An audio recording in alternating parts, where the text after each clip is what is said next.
උතුම් වූ ධර්මදේශනය ප්‍රඥා නාලිකාව තුළින් විකාශය කිරීමට ප්‍රචාරය කිරීමට ධර්මදානය සිදු කිරීම සඳහා දූදරුවන් සහ ඥාතීන් විසින් මෙම උතුම් වූ ධර්මදේශනය සඳහා සැදැහැති දායකත්වය දරා තිබෙනවා. උතුම් වූ ධර්මදානයන්ගෙන් ජනිත වන්නා වූ මහා පුණ්‍ය ශක්තියින්ගෙන් මීට වසර 32කට පෙර පරලෝ සැපත් මාවනැල්ල අරනායක පාරේ අංක 101 නිවසේ විසූ මයුරපාද මධ්‍ය මහාවිද්‍යාලයේ ප්‍රාථමික අංශයේ විදුහල්පතිව සිටි WP සුමනදාස පියාණන්ට සහ මීට වසර 19කට පෙර මියගිය පාදුක්ක මීරියගල්ල මහවිල පදිංචිව සිටි නන්දසේන ගමගේ පියාණන්ට මතු ආත්ම භවයන්හිදී මෙවන් අකල් මරණ සිදු නොවේවා. මතු ආත්ම භවයකදී ධර්මාවබෝධය පිණිස මෙම උතුම් ධර්ම දානමය කුසලය හේතු වේවා. සුජීවත්ව සිටින එම මෑණිවරුන් දෙපළට නිදුක් නිරෝගී චිරජීවනය උදා වේවා කියා බලාපොරොත්තු වෙනවා. එසේම වේවා කියා ආශිර්වාද කරනවා. නමෝ තස්සේ භගවතෝ අරහතෝ සම්මා සම්බුද්දස්සේ නමෝ තස්සේ භගවතෝ අරහතෝ සම්මා සම්බුද්දස්සේ නමෝ තස්සේ භගවතෝ අරහතෝ සම්මා සම්බුද්දස්සේ අතිකෝ ආවුසෝ තේන භගවතා ඥානතා පස්සතා අරහතා සම්මා සම්බුද්දේන දේ ධම්මා සම්මදක්ඛාති. ධර්මානුශාසනාවේ සදහැබර අනුග්‍රහක දායකත්වයේ දරන්නා වූ පින්නතුන් ප්‍රමුඛ ධර්ම ශ්‍රවණාබිලාසී සදහැබර පින්නතුනි. අනුග්‍රහක බවතුන් කැමැති ආකාරයේ ධර්මානුශාසනාවක් කරන ලෙස කරන ලද ආරාධනාවකට අනුව තමයි මෙම මාතෘකාව තෝරාගත්තේ. තථාගත බුදු පියාණන් වහන්සේගේ ජීවමාන සමයේදී ಭಾರತය තුල සිදුනා වූ දෙයක් අනුසාරයෙන් මතුවන පිළියමක් තමයි මේකේ පවතින්නේ. නිගණ්ඨනාථ පුත්‍ර ජීවත් වෙලා ඉඳලා සොකී දර්ශනීය දේශනා කරලා අන්තිමට මෙලොවින් සමුගන්නේ ප්‍රධාන ශිෂ්‍යයන් දෙදෙනාට තමන්ගේ දෘෂ්ටිය සාස්වත උච්ඡේද කියලා දෙපැත්තට කියලා. මේ නිසා එතුමන්ගේ අභාවයෙන් පසු මේ ශාසනය දෙකට බෙදලා විනාශ වෙන්න ගත්තා. මේක සාරිපුත්‍ර මහරහතන් වහන්සේ ආනන්ද හිමියන් වගේ අය දකිනවා.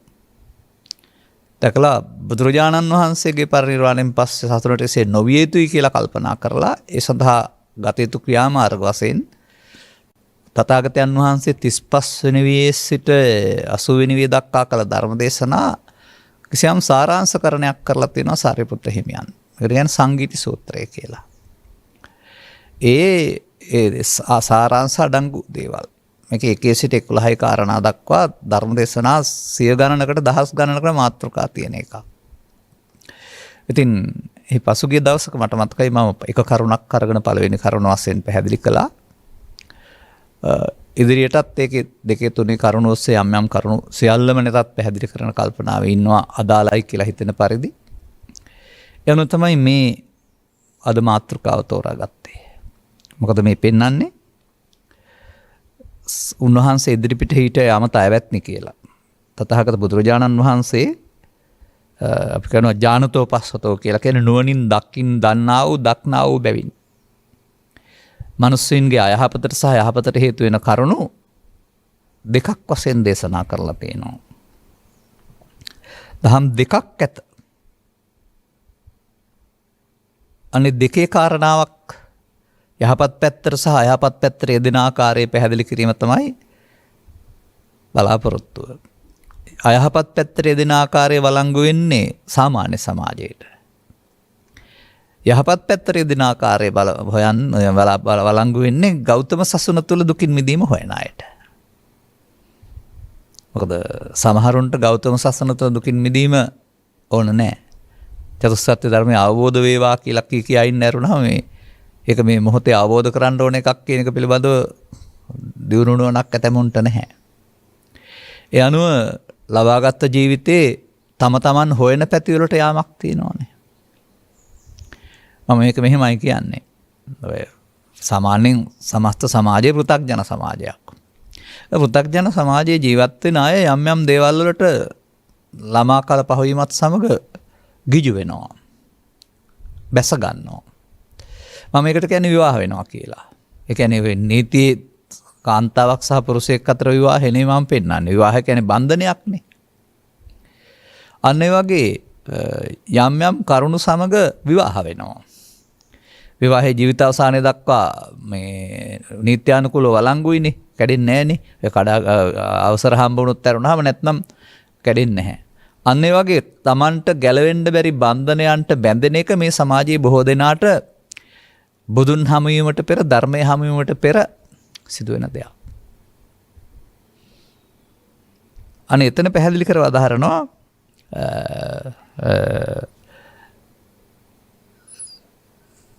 දුෂ්ට බව, දුස්සීල බව, එහෙම නැත්නම් අකීකරු බව, රළු බව, එහෙම පැත්තක් තිබෙනවා. ඒකත් එක්කලා එකතු වෙන ඊළඟ එක තමයි පාපයන්ට පාප මිත්‍රතා කියන වචනේ ගන්නවා. සමහරට පාප යන් මිතුරන් ඇසුරු කිරීම කියන එක ගන්න කමක් නැහැ. නමුත් පාපයට මිත්‍ර වෙනවා කියලාත් මම කියනවා. අන්න ඒක තමයි මම පෙන්වන්නේ කසාදේ කියලා. ඒ උපතින් ගෙනාවා වූ දියුණු කරපු ඥානයක් නැති අයට මේ ලෝකෝත්තර සුවයට වඩා ලෞකික සුවය තමයි සැප තියෙන්නේ.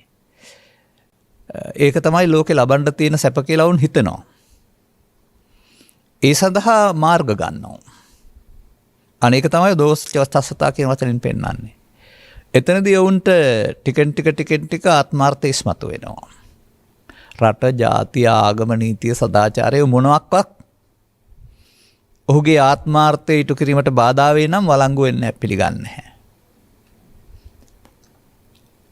කෙක්කෙන් හරි කොක්කෙන් හරි කියලා කියනවා. ඉටියෙන් හරි මැටියෙන් හරි කියලා කියනවා. ඉටියෙන් හරි මැටියෙන් හරි කමක් නැහැ බලලා මීවලනවා නම් කියලානේ කියන්නේ. අන්න ඒ වගේ මොන විදියෙන්වත් කමන්නේ ආත්මාර්ථය ඉටු වෙනවා නම්. මේ බඳු අයට අත්වැල් සපයන්නට එබඳු මාර්ගයේ ගිය අය ගුරුරුත් වෙනවා. මෙතන මේ විවාහයේ සමහර අය ධනෙ සමග විවාහ වෙනවා. සමහර අය මත්පැන් සමග විවාහ වෙනවා. සමහර අය සූදුව සමග විවාහ වෙනවා. සමහර අය ක්‍රිකට් සමග විවාහ වෙනවා. සමහර අය හොරෙන් ගස් කැපීම සමග විවාහ වෙනවා. සමහර අය නීති විරෝධී ව්‍යාපාර සමග විවාහ වෙනවා. ඔවුන්ගේ ජීවනෝපාය මාර්ගය. අන්න ඒ විදිහට උපන් රටට දැයට උගතුන් මැද උගතෙකු වෙන්නයි උපන් දැයට සිත සලසන්නයිනේ. පුතා උතුම් මිනිසෙකු වෙන්නයි. මේ තමයි මවුරුන්ගේ ආදරණීය පැතුම. නමුත් මේ මග සියල්ලෝ යන්නේ නැහනේ. අර දුර්වශ බව හෙවත් අනිත් පැත්තට ඇලෙන ගතිය කසාදේ සමහරුන්ට තිබෙනවා. ඉතින් අපට සවන් දෙන්නෙම නැහැ. එහෙම නැත්නම් බුදු සමයේ පෙන්වන පින්පව් දෙක කෙරෙහි අවධානය යොමු කරන්නෙත් නැහැ. ඊටත් පල්ලෙහා නීතියටත් හොරෙන් තමා ලොක්ෙක් වෙන්න තමයි බලන්නේ. එබඳු අයට ඊට පස්සේ වක් කරන්න ඕනෑ තරම් නීති උපදෙස් තියෙනවා. නීති පොතේ නීතිවලට හොරෙන් කරන්න, රජයට හොරෙන් කරන්න, ඇඳරි නීතියට හොරෙන් කරන්න, සෞඛ්‍ය නීතිවලට හොරෙන් කරන්න, ඉඩම් නීතියට හොරෙන් කරන්න, ඔප්පු නීතියට හොරෙන් කරන්න, විවාහ නීතියට හොරෙන් කරන්න. ඔය ඔක්කොටම හොර ඔප්පු හදන්න, හොර සීල් හදන්න, විවාහේ ගත්තම එක විවාහයක් වෙනකොට විවාහ 4-5ක් හොරෙන් කරන්න. ඔහුට ඕන නම් කරලා දෙන්න අයත් මේ සමාජයේ ඉන්නවා. බලන්න කල්පනා කරලා මම විස්තර වශයෙන් කියන්නේ නැහැ. එතකොට මේ මග ගියොත් එබඳු පුද්ගලයෙක් සදාචාර සම්පන්න වෙයිද? මෞපිය ගුණ සලකයිද? සමාජ සහෝදර සහෝදරත්වයේ සලකයිද? සල්ලි පමණක්, ආත්මාර්ථයේ පමණක් ඉන් අන්නයට සිදුවෙන හානිය විනාශය පිළිබඳව සැලකිල්ලක් නැහැ. මන්දයත් ඔවුන්ට ඒ ලැබෙන දේ ඇරුණාම අනාගත විපාක පිළිබඳ විශ්වාසයක් නැහැ. ඉතින් මේ උපතින්ම මෙබඳු ලක්ෂණ ගේන අය ඉන්නවා. ඒක තමයි ජන්මීය ලක්ෂණ වලිනුත් හොයාගත්ත හැකි. ඇසුරු කිරීම තුළිනුත්. ඒ නිසා අන්න ඒවා අර පොරවෙන් කපන්න තියන්නේ නැතුව නියපොත්තෙන්ම කඩන්න. දරුවන් වශයෙන් ඉන්න කාලෙදීම වුන් යන පැත්ත පිළිබඳව චරිත වෙනස් කරන්න හරි ලේසියි. අත්දැකීමකින් දන්න දෙයක් කියන්නේ. සාමාන්‍යයෙන් ඔය හිතේ තියෙන යම් අදහසක් ඇත්නම් මෝහණය කිරීම තුළින් ඉවත් කරන්න පුළුවන්. මෝහණය වුණාන් පස්සේ මෝහණය කරන්නාට කීකරු ඇතුලේ ඉන්න සිත දැන් වගේ නෙමෙයි. එතකොට අයින් කරන්න ගියොත් ඒක අතහැරලා දාලා අවදි වුණාම ඒක නෑ. අන්න ඔය වගේ දකින්න අහන්න ලැබෙන ඇසුරු කරන්න ලැබෙන මව හෝ පියා හෝ පෙරපාසල් ගුරුතුමිය හෝ අය එවුන්ගේ හැසිරීම රටාවන අනුව අරවා අමතක කරන්න පුළුවන් මට්ටමක ඉන්නේ දරුවෝ. ඒක තමයි මම දකින්නේ දරුවන් හදනවා කියන එක. ඒ හැම කෙනෙක්ම සදාචාර සම්පන්න නීතිගරු කරන හැකි මට්ටමින් ආගමික පැත්තට ගෙනියන්නට සකස් කරන සමාජයක් තියෙන්න ඕන. අලුතින් හැදෙන සමාජයේ සකස් වූ සමාජයේ මේවා තිබෙන නිසා පාලනය කරන්න ඉතින් සදාචාරය හෝ නීතිය හෝ අධිකරණය හෝ යම් යම් දේවල් පාවිච්චි කරන්න ඕන. එතකොට ඊළඟ වචනේ මොකද්ද? පාපමිත්තචා. ඒක ඉතින් ඔබ හිතනවා ඇති පාප මිත්‍රයින් ඇසුරු කිරීම කියලාත්. එහෙමනම් ඉතින් ඒක බොරු කරාට කමක් නැහැ, හොර කරාට කමක් නැහැ, මත්පැන් පානය කරාට කමක් නැහැ. බිරිඳ ගෙදර සිටිදී තවත් තැනක විවාහයක් දෙකක් කරගත්තට කමක් නැහැ. ඒවට හොර සහතික හැදුවට කමක් නැහැ කියලා එහෙම කියන අය. ඕවා ගණන් ගන්න එපා. මේ දැන් සාමාන්‍යයෙන් ඕක කොහොමයි? කාන්තාවක් මත්පැන් බීවේ නැත්නම් දැන් එහෙම බෑ. වාටි වලට ගියාම ටිකක් බොන්න ඕන. කාන්තාවත් බොන කාලයක් මේක. අර කියන්නේ මේ ගෑනුන්ටත් සමාජයේ නටන්න ලැබුණේ කියලා ගීතයක් තියෙන සිංහල රජ කාල වගේ දැන් මේ කාලේ කියලා. ඒ වගේ ඒ පැත්තට සිත ඇදිලා යනවා. ඒකට කියන්නේ තේරෙන භාෂාවෙන් කියන උල්පන්දම් දෙනවායි කියලා. ඔකට සහයෝගය දෙන අයත් ඉන්නවා. මට මතකයි මගේ තරුණ කාලය තුල ඔකට කියපු දෙයක් තමයි මත්පැන් ටිකක් බීවේ නැත්නම් පිරිමියෙක්ද? දුමටියක් පාවිච්චි කරේ නැත්නම් පිරිමියෙක්ද? එහෙමයි කියන්නේ. අන්න බලන්න. එතකොට තව කොට මේ කාලේ තව වෙලඳ දැන්වීමකුත් තිබුණා වංශයක් ගැන කතා කරලා. අර බලන්න පොළඹවන හැටි. නමුත් මම ඒකේ තව පැත්තක් පෙන්නනවා. මේ පාප මිත්‍රතා කියන එකේ තේරුම පවට මිතුරන් ඇසුරු කිරීම වගේම පාපයට මිත්‍ර වීම කියලා ගන්න බැරිද? ඒ පැත්තට ඇලෙනවා. නීතිය නොසලකා. දැන් ඒ බඳු මංවල ගියාය. ඉන් එහාට ඒ කූට ව්‍යාපාරික ලෝපවල ගැටුම් ඇති කරගන්නේ නැද්ද? ඔවුනොවුන් අතර ගැටුම් ඇති වෙලා ඔවුනොවුන් අකාලේ මරු වැළඳ ගන්නේ නැද්ද? සාමාන්‍යයෙන් අනිත් ව්‍යාපාරික ලෝකයේ තරඟකාරීත්වය තියෙනවා. නමුත් ඒක මහත්තුරුන්ගේ තරඟකාරීත්වයනේ. තරඟකාරී. නමුත් අරක මහත්තුරුන්ගේ තරඟකාරීත්වය නෙමේ ලෝභයේ දේශේ මොහේ තරඟකාරීත්වය. ව්‍යාපාරේ විනාශ කිරීම, පුද්ගලයා විනාශ කිරීම, ගිනි තැබීම, වෙඩි තැබීම මේ ලෝකෙට අවශ්‍ය පාරක්ද? ඒවත් කළාට කමක් නැහැ කියලා කියන අයත් ඉන්නවා, ඒවට මිත්‍ර අයත් ඉන්නවා. එතකොට මේ අනුගමනීය ප්‍රතිපදාව තුළ උන්ට මුදල් ලැබෙන්න පුළුවන්, නිවාස ලැබෙන්න පුළුවන්, අවශ්‍ය විවාහත් දෙක තුනක් කරගන්න පුළුවන්.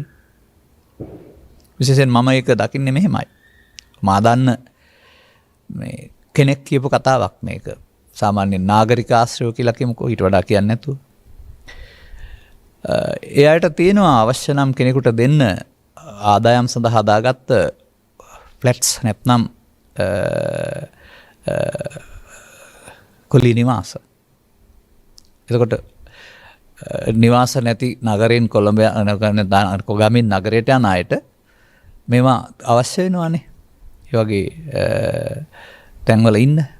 ඉතින් එතකොට ඒකට මේ අවශ්‍ය නම් යෝලක් සඳහා කියලා ඉතින් යෝලක් ආපුවම යෝලට පදිංචි වෙන්න විවාහ සහතිකේ නෙවන වෙන්නේ යෝලක් බව පෙන්වන්න. සමහර යෝලවල් එනවලු හැබැයි විවාහ සහතිකේ දෙන්න අසමත්ලු. මොකද කාරණේ බැලුවාම නෝනා එක පැත්තක මහත්තයා තව පැත්තක. ඒවුන්ට ගමේ තියෙන විවාහයක්. මේ දැන් ගමේ යන්නේ මාස ගණන් නිසා එතකල් මේ විවාහයකට මේ දෙන්න එකතු වෙලා හදන්නේ. ඇනෙක්ස් කියලා කතා කරන්නේ. ඉතින් අන්නේ විදිහට ඒ සිත වැරදි පැත්තට යනවා නම් ඒකට යන්න අවශ්‍ය කාරණා හදාගන්න ඕන තරම් පුළුවන්. ඔවුන්ට නොවැටෙන දේ තමයි මෙයින් ඔවුන්ට ලෞකික යම්කිසි තෘප්තියක් ලැබුණාට මේ තුළින් ඔවුන් හැම විටම කරන්නේ හොරය, බොරුව, වංචාව, කපටිම ප්‍රයෝගය. මේ සියල්ල චිත්තාභ්‍යන්තරගත වීම තුළින් ඔහු පරිහානියටපත් වෙනවා නේද? ඔබට තේරී තිබෙනවද මිනිස්සෙකුගේ අධ්‍යාත්මික පරිහානියමයි දුක කියන්නේ කියලා? එතකොට ඔහු දුක්ඛගාමිනී ප්‍රතිපදාවේ. ඒ වගේම හදන්න ගත්තහමත් ආපහු හදන්නත් බොහොම කල් ගන්න වෙනවා. කියන්නේ වලට වැටිලා දැන් ගොඩ එන්න හදනවා. මේ නිසා මම දකිනවා දරුවන්ගේ ලෝකයේ තුල නැත්නම් මේ පෘථග්ජන ලෝකයේ තුල පවා මේ සකස් කරලා තියෙන්නේ වලට වැටෙන්නේ නැති ජීවිතයක් ඔය සාර ධර්ම කියන වචනය යටතේ. එහෙමත් නැත්නම් ආචාර විදි කියන වචනය යටතේ. එහෙම නැත්නම් කලයුත්ත කියන වචනය යටතේ.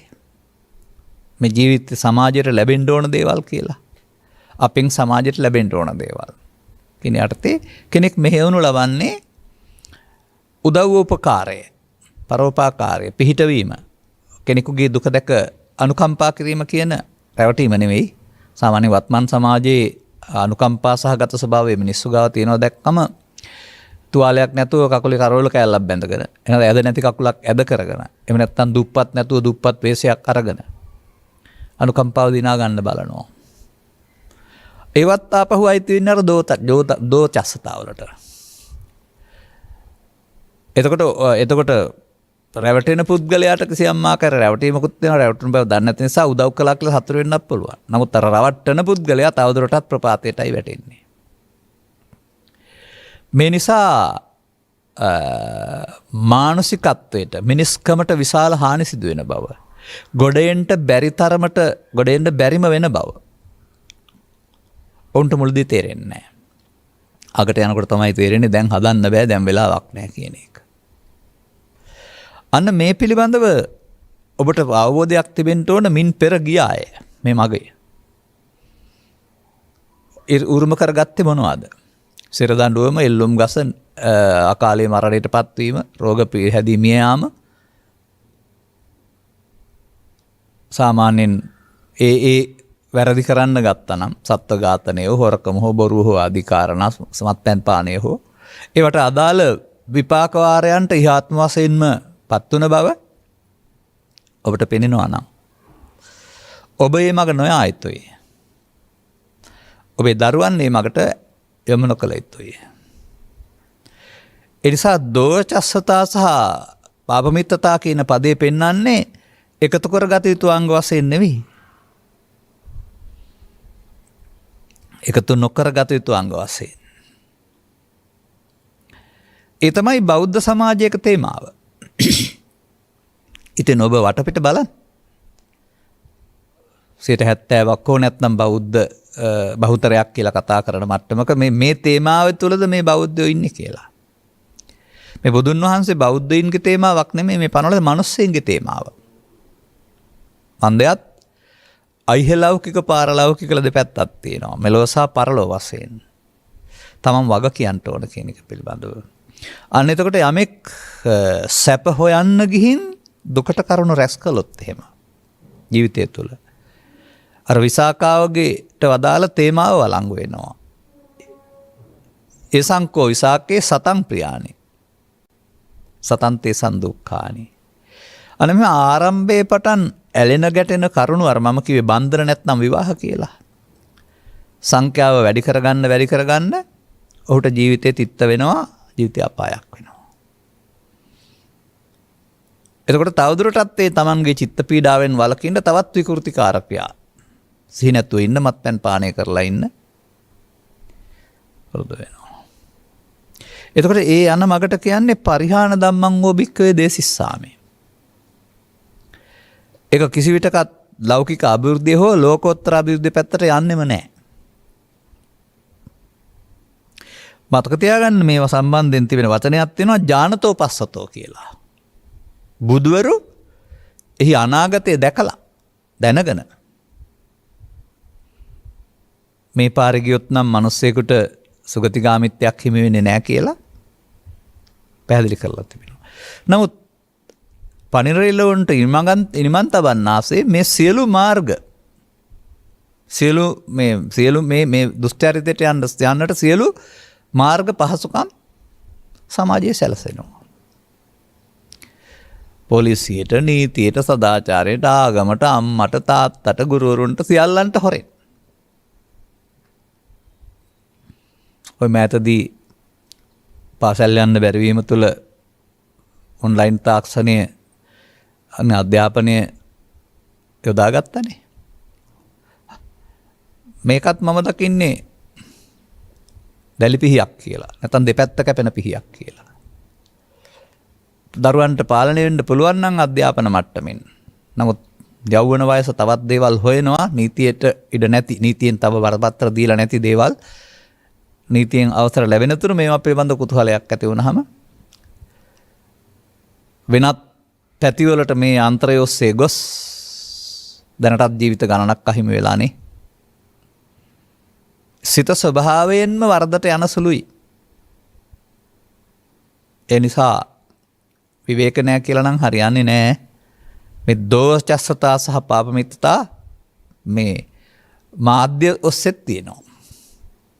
ශ්‍රවිදුස්සේ මාධ්‍ය ඔස්සෙත් තිබෙනවා. අර තාක්ෂණ ඔස්සෙත් තිබෙනවා. ඒවට නොයන්ට, ඒවට යොමු නොවෙන්න අවශ්‍ය පැත්තට අවශ්‍ය පදනම දරුවෙකුට මේ ජීවිතයේ සතුට පවතින්නේ නිවාස වාහන මුදල් මත පමණක් නෙවෙයි කියලා. මොනවා හරි කරලා ඒවා ලැබුවට මුදල් ලැබෙන්නේ නැහැ කිය. මේ සතුට ලැබෙන්නේ නැහැ කියලා.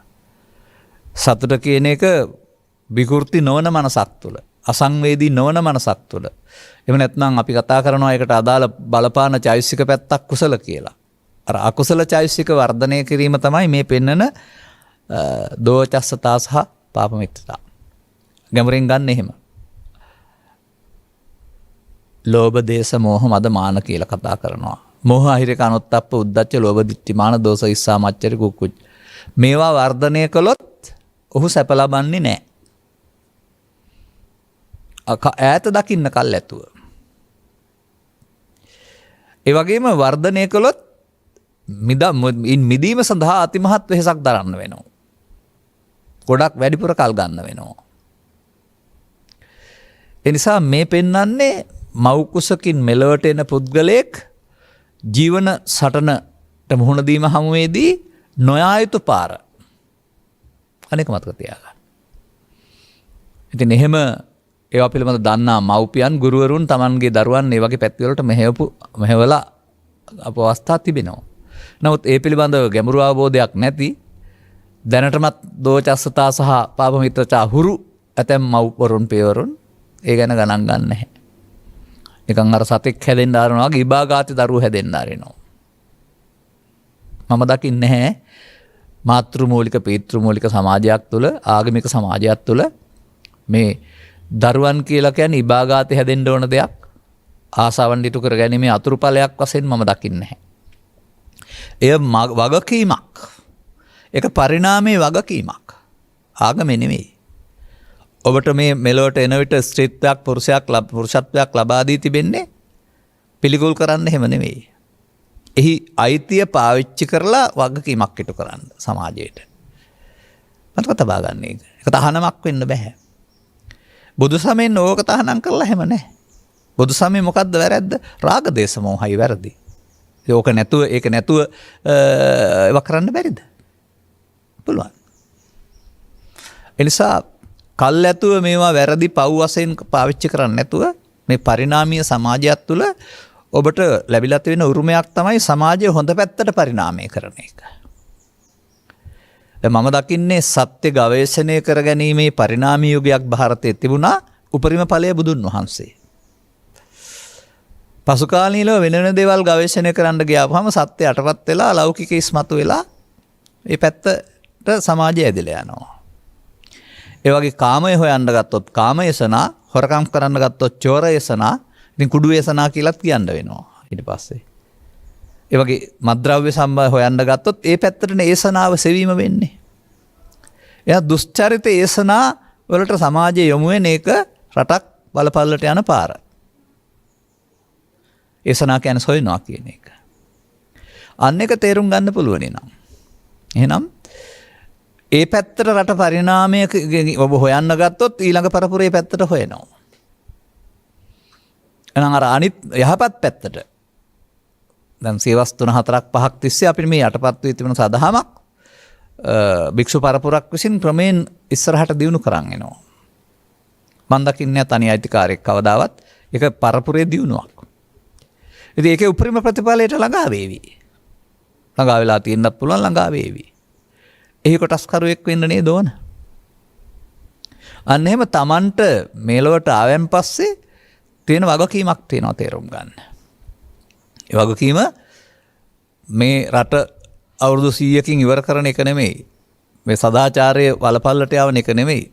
ඊළඟ උපදින පරපුර සඳහා ඉන්න හිටින රටක් සහ පරිසරයක් සමග දියුණු වෙන සදාචාරයේ පැත්තට යන පරිසරයක් හදන්න කොටස්කරුව බවට පත් වෙන්න.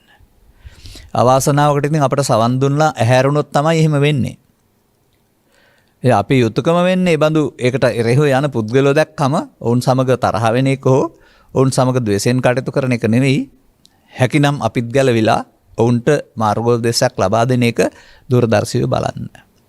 මම හිතන්නේ මම මේ කතා කළේ වැරදි පැත්තට යන එක පිළිබඳව ටිකක් අනුගමනය නොකළ යුතු ප්‍රතිපදාවක්. ඊට වඩා දේවල් කරන්න ඒවා සත්තුන්වත් කරන්න පුළුවන්. ඔය කියන කාරණාව. එහෙම නැත්නම් නමුත් තථාගතයන් වහන්සේ වැනි කෙනෙක් පැහැදිලි කරපු කරුණු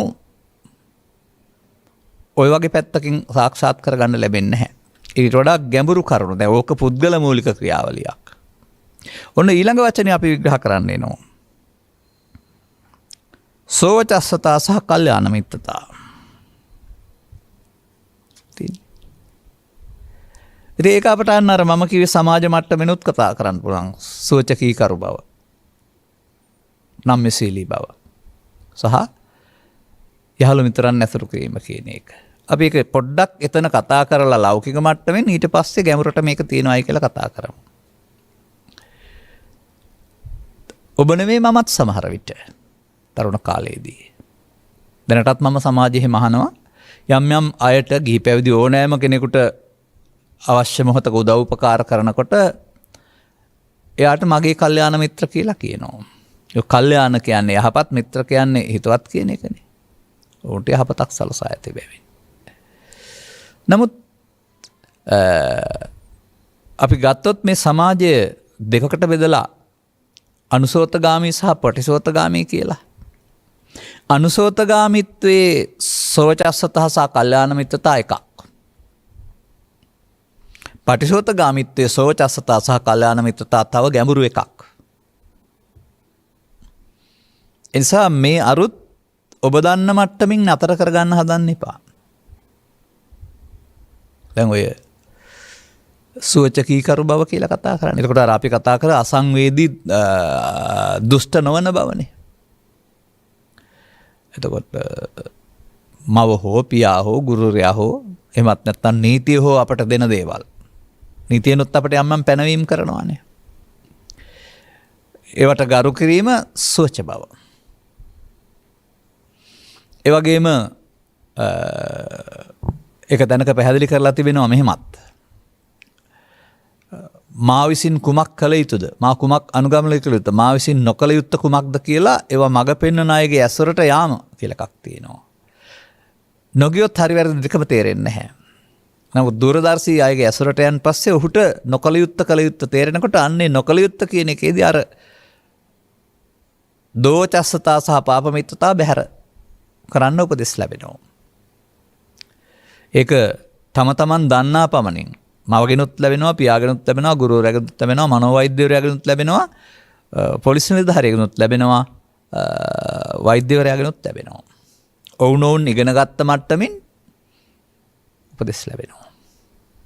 ඒක තමයි අර අනුසෝතගාමී සමාජයක් තුළ තියෙන කාරණාව. ඒවා එකක්වත් වැරදි නැහැ. ඒවයි ප්‍රතිඵල හිත කරයි. සමාජයට හිත කරයි, ශරීර සෞඛ්‍යයට හිත කරයි, මෙලොව වශයෙන් හිත කරයි, පරලොව වශයෙන් දුගතිගාමී නොවෙන්න හිත කරයි.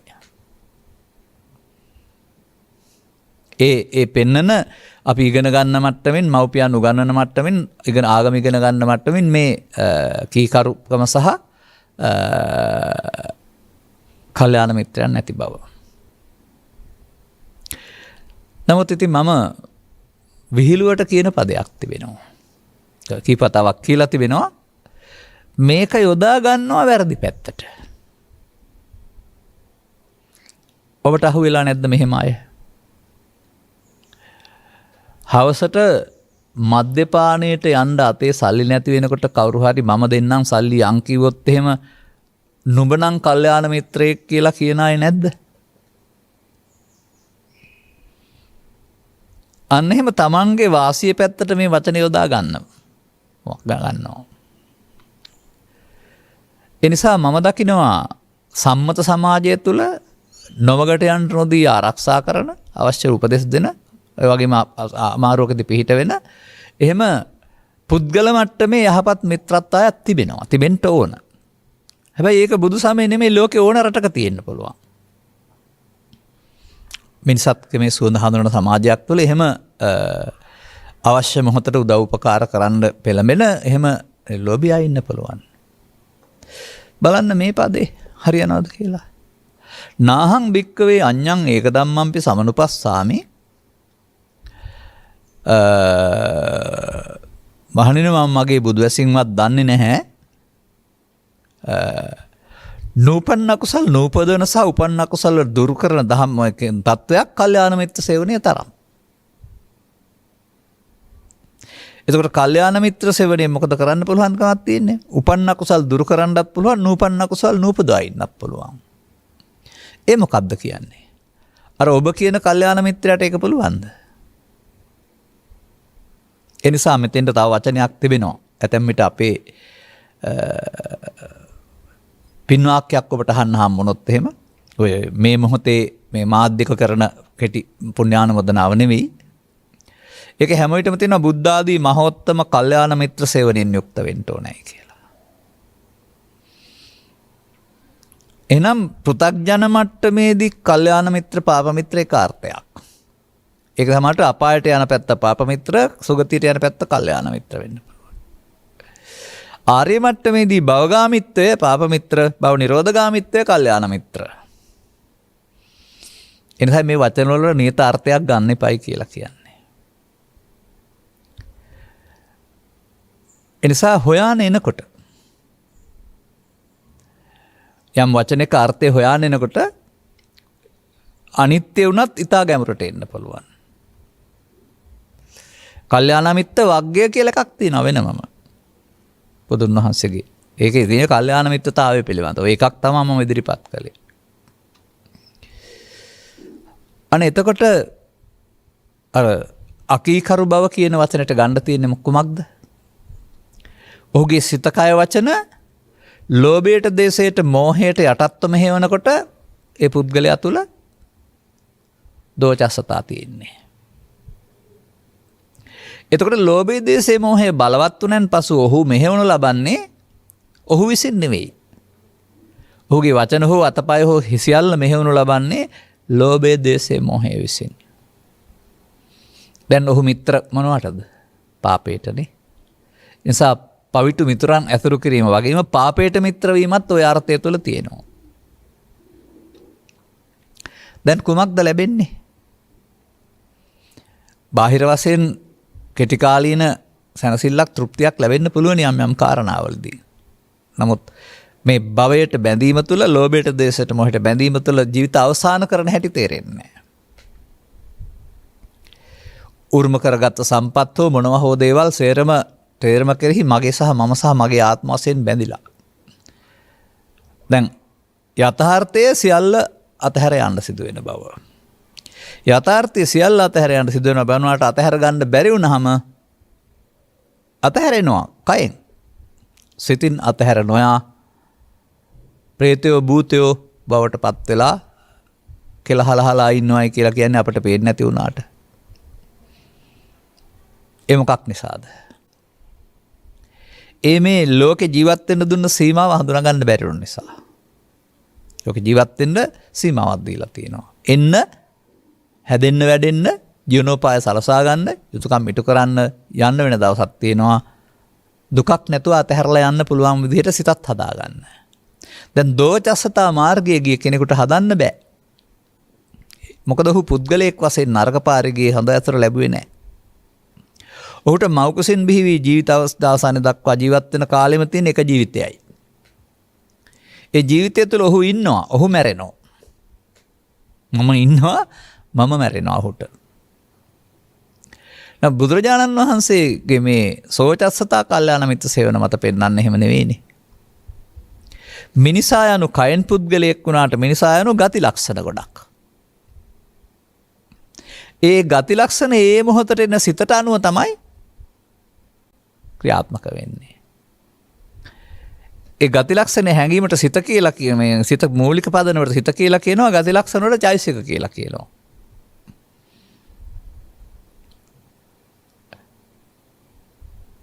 බෙහෙත් ඖෂධ සහිත දේරයක විශාල ඖෂධ ප්‍රමාණයක් කලවම් කරලා තියෙනවා වගේ හොයන්න බැරුව. මේ සිත තුළ කලවම් කරන්න පුළුවන් චෛසික තියෙනවා. අන සිත තුළ දෝචස්සතාය කලවම් කරන චෛසික හැම විටම අඳුරුයි මඩ පාටයි. දුක් උපදවන සලුයි.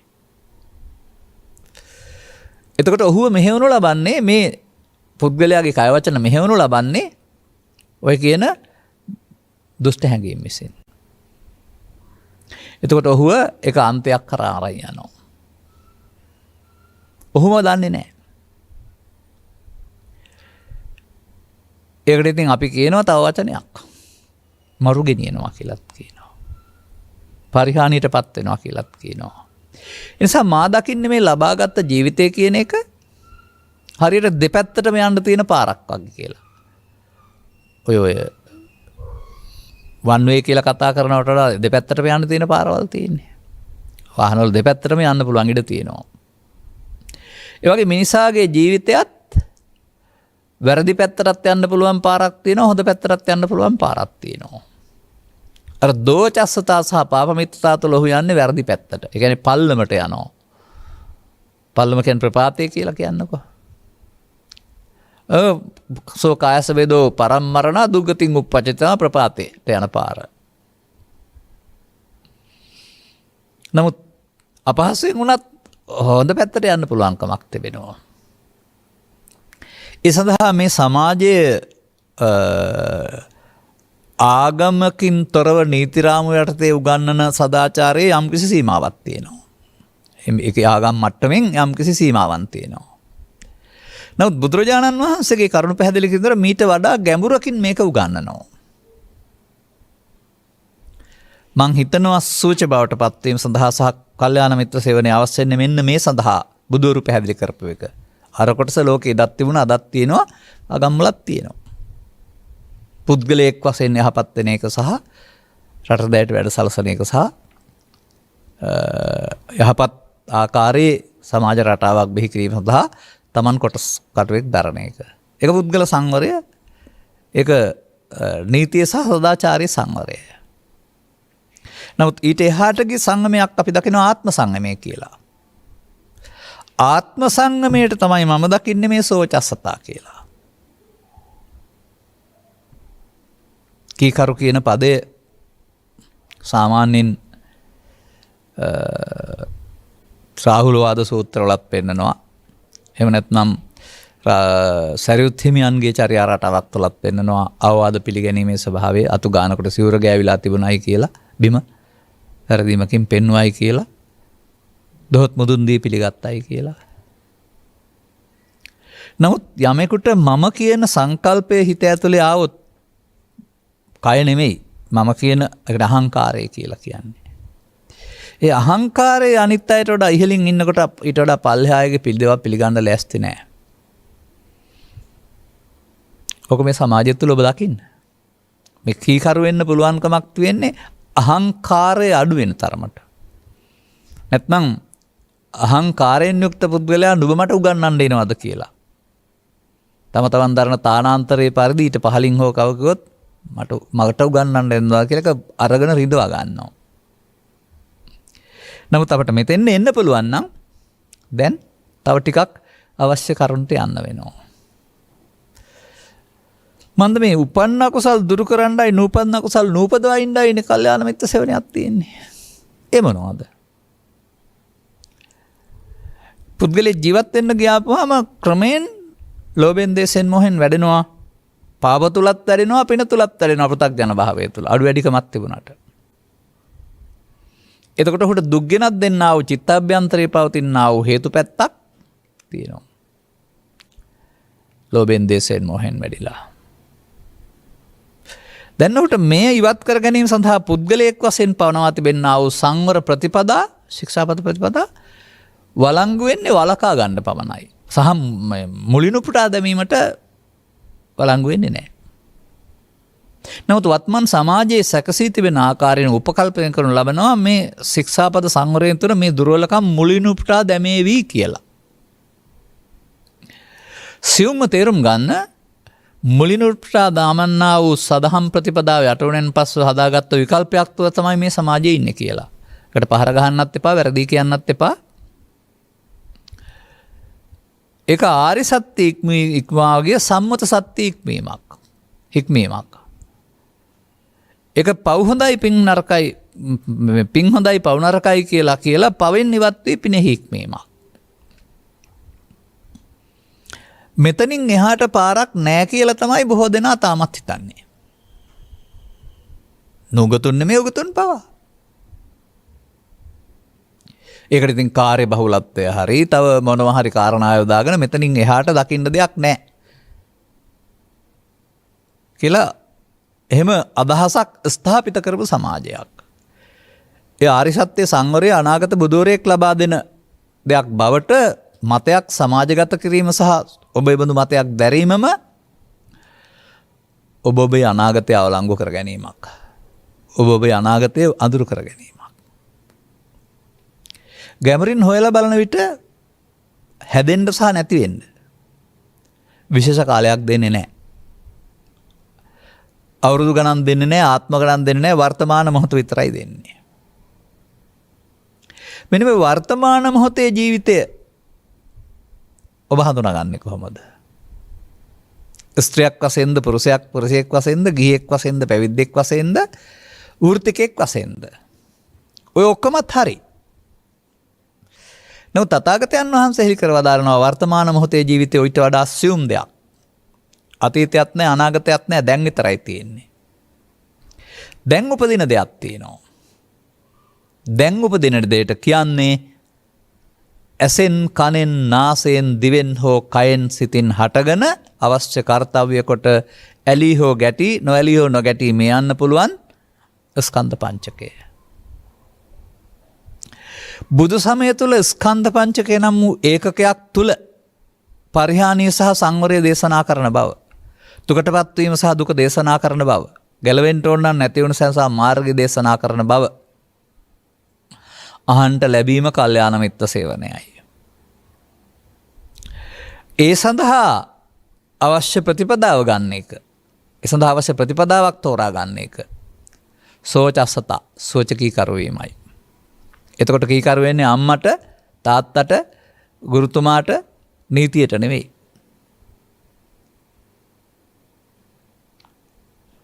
මම ඒකට කියන්නම් වචනයක්. ඒකට කියනවා ධම්මාධිපතයෝන් කියලා තවත් තැනක. සමහරට ඉස්සරහට දේශනාවකදී කරයි මම.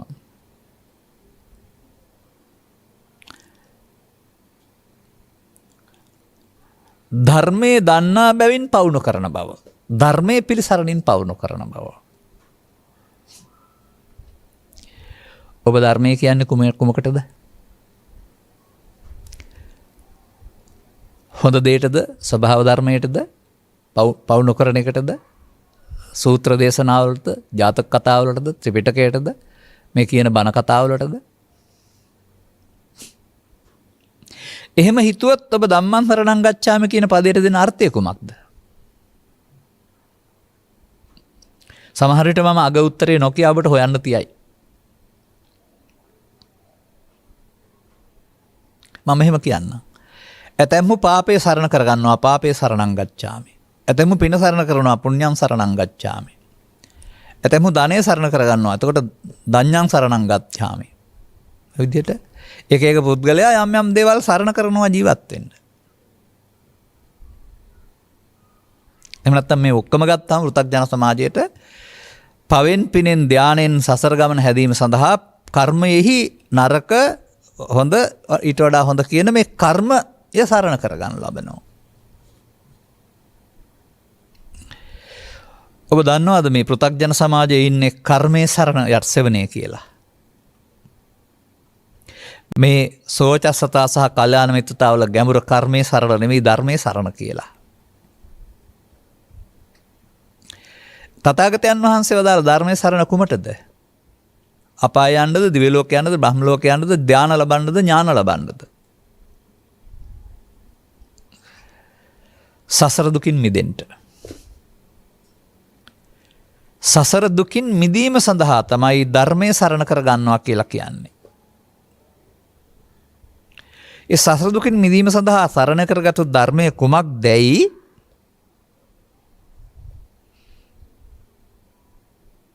පාපය තුළ විග්‍රහ වෙන්නේ නැහැ. පෘථග්ජන භාවය තුළ පින තුළ විග්‍රහ වෙන්නේ නැහැ. හොඳ වුණාට පින හොඳ වුණාට ඒක විග්‍රහ වෙන්නේ ආර්ය භාවය තුළ පංචස්කන්ධය තුළ. ඒ පංචස්කන්ධය කියන ධර්මතාවය ඔබට දැන් තේරෙනවා නම් පංචස්කන්ධය පංච උපාදානස්කන්ධය කියන්නේ ලොකු වැරදීමක්. පාපය.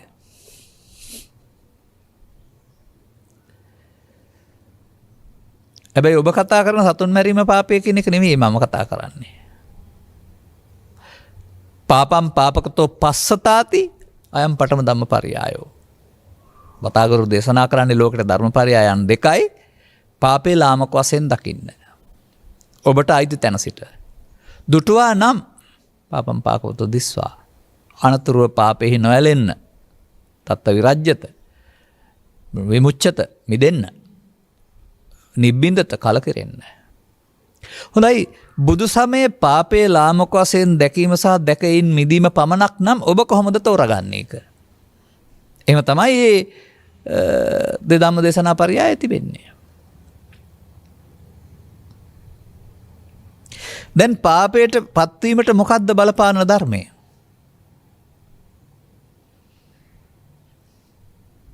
උපාදානය. උපාදානේ බයං දිස්සා ජාති මරණ සම්භවේ.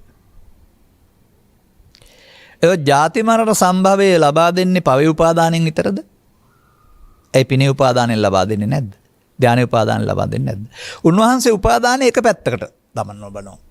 අපි ඒක හොඳ නරක කියලා බෙදාගත්තට ඒක ඒ හැම එකෙම ජාති මරණ. අන්න මම දකිනවා මෙන්න මේ උපාදානයට මිත්‍ර වීම පාප මිත්‍ර සේවනයයි. පාපයට මිත්‍ර වීමයි. පුද්ගලයෙක් නෙවෙයි. දැන් මෙන්න මේ වදබන්ධනයෙන් මිදෙන්න තමයි බුදුරරු ධර්මයේ සරණ පෙන්වන්නේ. අන්නේ මග තේරුම් අයගත්ත මේ මග පැහැදිලි කරන එක පුද්ගල වශයෙන් ගත් කල කල්යාණ මිත්‍ර සේවනයයි. එතකොට එහෙමනම් මේ ධර්මයේ සරණ කියන පදයට වළංගු සීමාව ඔබ පෘථග්ජන භාවයට ගේන්න හදන්න එපා කවදාවත් බෑ. තේරුම් ගන්න එක. ඒකෙදී ඔබට ලැබේවි ශික්ෂා පදවල සරණ ලැබේවි, පුණ්‍ය කර්මයේ සරණ ලැබේවි, යහපත් පැත්තේ සරණ ලැබේවි. නමුත් බුදුවරයා ලෝවට පහළ වෙලා හෙළි වෙන තෙලි කරන තුරු සසර දුකින් මිදීමට අවශ්‍ය ත්‍රිවිධ රත්නයේ සරණ පහළ වුණේ නැහනේ. ඒ නිසා මේ ධර්මයේ සරණ කියන පදයේ කටේ කිසිදු යන්න ඉස්සලා කියපු වචනයක් වශයෙන් ගන්නෙ නැතුව ඔබට හමු වෙන තුරු යන්න ඉස්සරහට. ඉඟියක් විතරක් කරන්නම් මම. පෘථග්ජන භාවයේ තුලට ධර්මයේ සරණ ගේන්න බෑ. විශ්වාස කරන්න කියන දේ ඔබ හිතන මට්ටමින් පිළිගන්න බැරි වෙන්න පුළුවන්. ඒ නිසායි මම කියන්නේ පෘථග්ජන අයට ඇත්ත සිද්ධිය කම්මං තරණං ගච්ඡාමි. ඔහු කර්මයේ සරණින් දුක්කටපත් වෙනවා, සැපවත් වෙනවා, භවගාමී සූපත් වෙනවා. ඒ නිසා බුදුවරු හොයාගත්ත ධර්මය කියන වචනෙන් යමක් කියනවා. බුදුන් වහන්සේ ධර්මයේ සරණ කරගෙන අවුරුදු 35 සිට 80 දක්වාම ජීවත් වුණා. මග ගත්තා වූ අය සෝවාන් ආදී මාර්ගඵල වලින් ධර්මයට පිවිසෙනවා. ඒ ධර්මයේ සරණින් වුන් මේ ලෝකේ තියෙන කිසිදු ආකාරයක බලපෑමකින් තර්ජනයකින් Tamanට තර්ජනයක් බලපෑමක් නැතුව සංසිඳුණු සිතින් ඉන්නවා. මේ ලෝකේ පවතිනා මේ විවිධ අර්බුද හමුවේදී ඒවා නිසා අඬන දොඩන්න වැළපෙන්න මැරිලා වැටෙන්නේ නැති වෙන්න පුළුවන් සුපිරි ජීවිතයක් ගත කිරීම සඳහා තථාගතරු හෙළි කර මගක් තිබෙනවා. ඔබ කල්පනා කළේ නෑනේ දෙක ජීවිතයට ගන්න. ඔබ හිතනවා දෙක මරණයෙන් පස්සේ ළඟා වෙනවා එහෙම නැත්නම් අනාගත බුදුවරයෙක් ලබා දෙනවයි කියලා.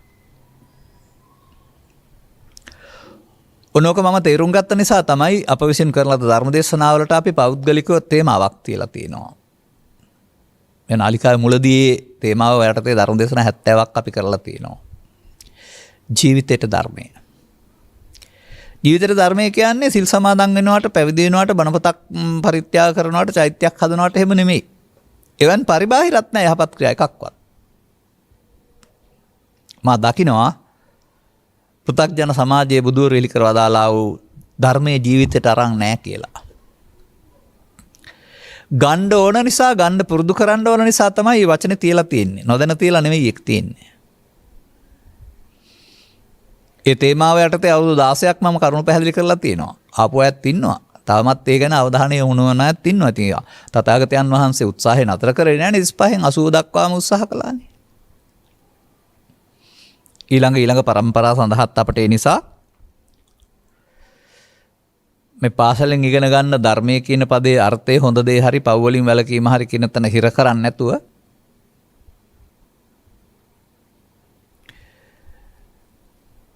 කර්මයේ සරණට හම්බෙන්නේ විපාකනේ. කර්ම සරණ කරගත්තු විපාක කියලා කියන්නේ ඒක සසරගත සම්බන්ධයක්. පැවැත්මක් ඉස්සරහට. ඔබ දන්නවද ධර්මයේ සරණට ආරම්භයක් හෝ අවසානයක් හෝ ඔය කියන ඇති වෙන නැති වෙන පැවැත්මක් නැති බව. ඔය පැවැත්ම කියන එකේ තේරුම ඇතිවීමක් නැතිවීමක් නේ. ඔබ දන්නවද ධර්මයේ සරණ යන මිනිසාට යා හැකි උපරිම දුර කියලා? අන්න ඒ සඳහා තමයි අපි මේ ධර්ම දේශනා මුලින් සරලව කරගෙන ආවට අගට යම් පාරවල් පෙන්වන්නේ. ඒ ඇතැම්මිට අපි ඉතුරු නැතුව පෙන්නනවා. ඇතැම්මිට තවදුරටත් ඉස්සරහට තියෙනවා. ඒ නිසා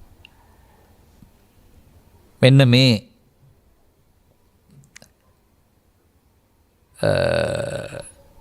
දන්නා වූ දක්නා වූ උතුමන් විසින් ලෝට වදාහරන ලද දෝචස්සතා සහ පාපමිත්තතා කියලා කියන්නේ මිනිසුන් දුකට පත් කරන ධර්මතා. ඒවට එකතු වෙනවයි කියලා කියන්නේ බුදුන්ගේ සර්වඥතා ඥානය පිළිගන්නේ නැහැ කියන එක. බුද්ධත්වයේ පිළිගන්නේ නැහැ කියන එක. හැබැයි ඒකට බුදුන් වහන්සේට ඒකේ දඬුවමක් නැහැ. හැබැයි කරන කෙනාට විපාක. තමන්ම ඉඳව කාටවත් කරගත්තේ නැහැ, තමන්ටයි කරගන්නේ. ලබාගත් මනුස්ස ජීවිතය තුළ කනවා බනවා හරි හම්බ කරන එක අවශ්‍යතා. වලට ඊට වඩා එහාට දියුණු කරගත යුතු මානසිකත්වයක් බුදු සමය තුළ පෙන්නනවා. එහිදී ජීවිතය තිබියදී යුතුයකම් වගකීම් තිබියදී ඒ තුළ දුක් ගෙනත් දෙන්නා වූ මූල ධාතුන් කීපයක් සේවී ආයතු වෙනවා. ජීවිතය තුළදී අර දෝසත්තස්සතා සහ පාපමිත්තතා තුළ මේක බලවත් වෙන එකයි වෙන්නේ. එහෙනම් ඔවුන් ජීවිතේ දුකටපත් වෙන එකනේ සිදු වෙන්නේ.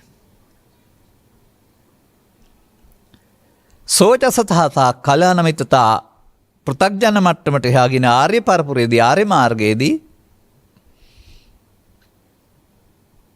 මේ ලෝභ දේශ මොහ නම් වූ දුක්ඛගාමිනී ප්‍රතිපදාවේ මූලයන් ඔබෙන් බැහැර වෙන පාර හමු වෙනවා. ලෝභක්ඛය, දෝසක්ඛය, මෝහක්ඛය.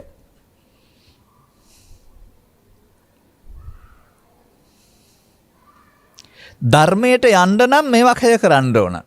මතක තියාගන්න. මේ ක්ෂයක ප්‍රතිපදාව ලෝකෝත්තර නෑ ලෞකිකයි. නමුත් ක්ෂය වෙනකොට ධර්මයට ධර්මයේ සරණ හම්බ වෙනවා.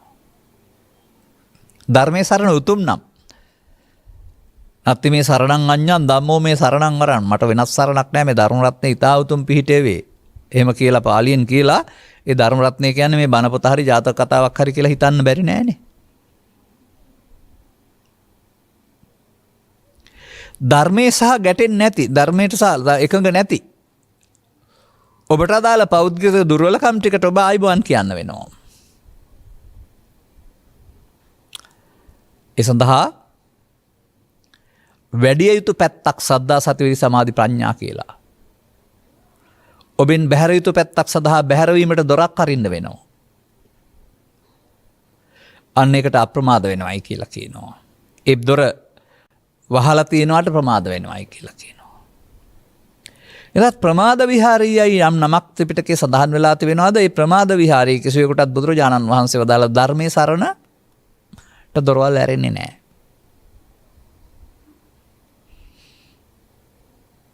මේ පිළිබඳව අපි මුල ඉඳන් පැහැදිලි කරන සූත්‍ර දේශනා තිබෙනවා. මේ ඉගිය ඔස්සේ ඉහාත්ම වශයෙන් මේ ජීවිතය තුළම එවැගේම මහලු බවට පත්වෙන නොහිත වර්තමාන මොහොතේ සිටම ඔබ සමාජයෙන් දැනගත්ත දෙයට එහා ගිය දෙයක් නුවණින් දකිමින් මෙන්න අපමාදී ප්‍රතිපදාවට ප්‍රවිෂ්ඨ වෙන්නට ස්ත්‍රී පුරුෂ භාවය සහ ගිහි පැවිදි භාවය වැදගත් නෑ. වැදගත් වෙන්නේ අනාවබෝධය සහ අවබෝධය. අනාවබෝධයට බෑ. අවබෝධයට පුළුවන්. මම නම් හිතන්නේ එතනින් එහා පැත්තට කොටස තමයි ඔය පඤ්ඤාවන්තස්සයන් ධම්මෝ නායන් ධම්මෝ දුප්පඤ්ඤස්ස කියලා කියන්නේ යන්නේ එතනින් එහා කොටසයි. මේ සියලුම දනා කරන සියලුම වැඩ ටිකට මහ ලොකු ප්‍රඥාවක් ඕන නෑනේ.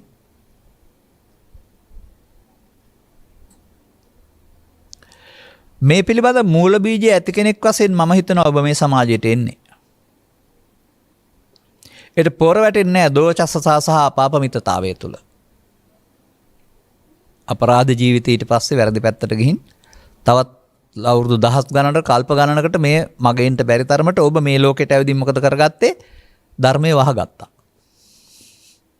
ධර්මයේ මතු කරගන්න තියෙන එක ධර්මයේ වහගන්නවා. මේ සමාජයේ ධර්මයේ වහගන්න මිනිස්සු ඕන තරම් මට නම් පේනවා. ධනවත්, උගත්, බුද්ධිමත්, ඊ පැවිදි, දේශපාලන ලෝකේ තවත් ලෝකවල. ඔබත් එහෙම කෙනෙක් වෙන්න කැමතිද? නැහැ. ලබාගත් ජීවිතය තුළ අවශ්‍ය යුතුකම් ඉටු කරමින් අවශ්‍ය කර්තව්‍යයන් රාජකාරීන් කරමින් ධර්මයට මතුවෙන්න ඉඩ දෙන්න. ඒකට බාධක ඉවත් කරන්න ඕන.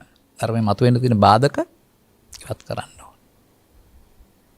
බාධක මොනවද ඉවත් වන්නේ කොහොමද කියන කාරණාව තේරුම් ගන්න වෙනවා.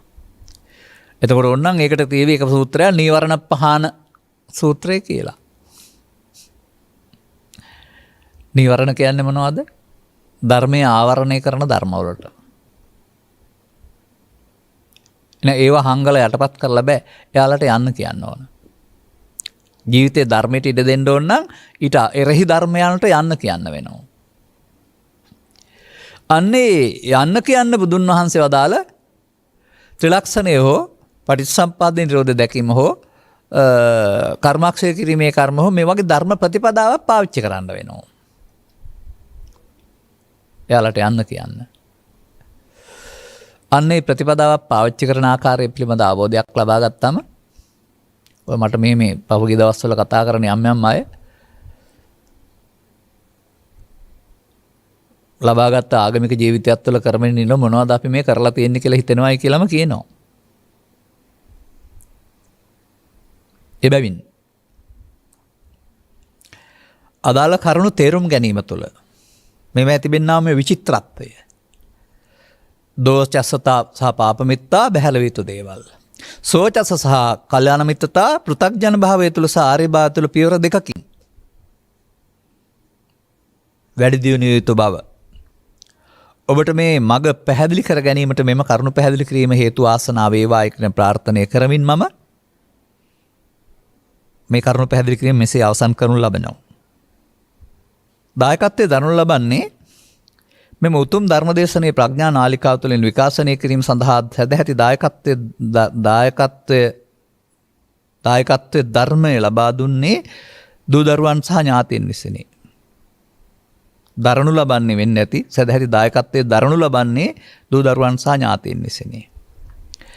අරමුණු අතර මීට වසර 32කට පෙර පරලෝසැපත් මාවනැල්ල අරණායක පාර අංක 101 නිවසේ විසූ මයුරපාද මධ්‍යමහා විද්‍යාලයේ ප්‍රාථමිකාංශයේ විදුහල්පතිව සිටි WPT සුමනදාස පියාණන්ට සහ මීට වසර 19කට පෙර මිය පරලෝකීය පාදුක්ක මීරියගල්ල මහවිල පදිංචිව සිටි නන්දසේන ගමගේ පියාණන්ට මතු ආත්ම භවයන්හිදී මෙවන් අකල් මරණයක් සිදු නොවේවායි පැතීම සඳහාත් මතු ආත්ම භවයකදී මිනිසත් බව ලැබ මෙම උතුම් ධර්මාවබෝධය පිණිස මංපෙත් පෑදීමටම මෙම ධර්ම දානමය කුසලයේ හේතු ආසනාව වේවා යන්නත් ඔවුන්ගේ ප්‍රාර්ථනාවයි. සැබවින්ම ඒක විය යුතු දෙයක්.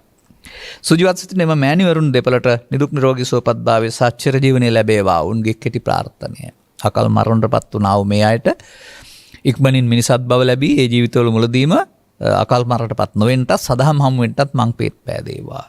මෑණිවරු දීර්ඝායු සම්පන්න ජීවිත ගත කරත්වා. අනුග්‍රහක බවතුන් වශයෙන් කටයුතු කළ ඔබටත් ඉහාත්ම වශයෙන්ම සද්ධර්මයේ සරණ ලබා ගන්නට මෙම කරුණු පැහැදිලි කිරීම සහ මෙම ධර්ම දානයේ පුණ්‍ය කර්මයේ හේතු ආසනාව වේවායි ප්‍රාර්ථනා කරගන්න.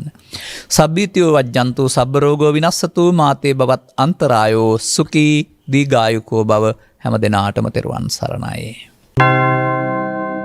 දේශක්ඛයෝ නිබ්බානං